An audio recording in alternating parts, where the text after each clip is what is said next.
Hello everyone, আসসালামু আলাইকুম। This is Mariam from Flavour Frenzy. আজকে আমি আপনাদের সাথে শেয়ার করব মজাদার ডিম বিরিয়ানি। এর জন্য আমি এখানে ডিম নিয়ে সেদ্ধ করে তাতে লবণ মাখিয়ে নিয়েছি। এখানে নিয়েছি 1 কাপ পেঁয়াজ কুচি ও গরম মশলা। এবার একটি প্যানে তেল দিয়ে আমি ডিমগুলোকে ভেজে নেব। খুব বেশি ডিমগুলোকে ভাজতে যাবেন না, তাহলে উপরের অংশটা শক্ত হয়ে গেলে খেতে ভালো লাগবে না। ডিমগুলো ভেজে তুলে নেওয়ার পর এতে দিয়ে দিব পেঁয়াজ কুচি, এরপর দিয়ে দিব গরম মশলা। হালকা ভেজে নিয়ে এতে দিয়ে দিব 1 টেবিল চামচ আদা ও রসুন বাটা।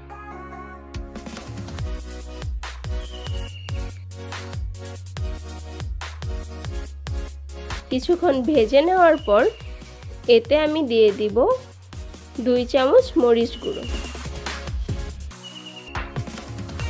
এরপর দিয়ে দিব টক দই। এখানে আমি প্রায় 2 টেবিল চামচের মতো টক দই ইউজ করেছি। এরপর এতে দিয়ে দিব জিরা গুঁড়ো ও মরিচ গুঁড়ো। খুব ভালোভাবে মশলাটাকে কষিয়ে নিব, যেন মশলার কাঁচা স্মেলটা না থাকে।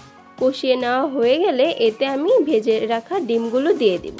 আবার ডিমগুলোকে কষিয়ে তুলে নিব।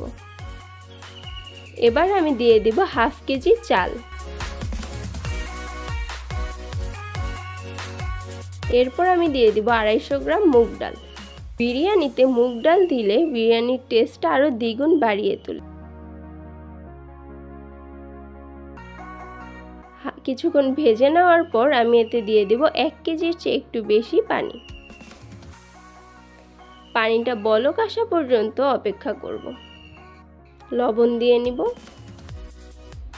বলক চলে আসলে এতে আমি ডিমগুলো দিয়ে দেব। এই পর্যায়ে আমি চুলো থেকে নামিয়ে নেব এবং প্রায় 30 মিনিটের মতো ঢেকে রেখে দিব। বাকিটা গরম ভাপেই হয়ে যাবে। ব্যাস তৈরি হয়ে যাবে মজাদার ডিম বিরিয়ানি। খুব সহজে এটি রান্না করা যাবে এবং খুব কম উপকরণ দিয়ে এটি রান্না করা সম্ভব। বাসায় অবশ্যই সবাই চেষ্টা করবেন এবং কমেন্টে জানাবেন কেমন হয়েছে। ভালো লেগে থাকলে অবশ্যই লাইক, কমেন্ট এবং সাবস্ক্রাইব করে পাশে থাকবেন। সবাই ভালো থাকবেন। আল্লাহ হাফেজ।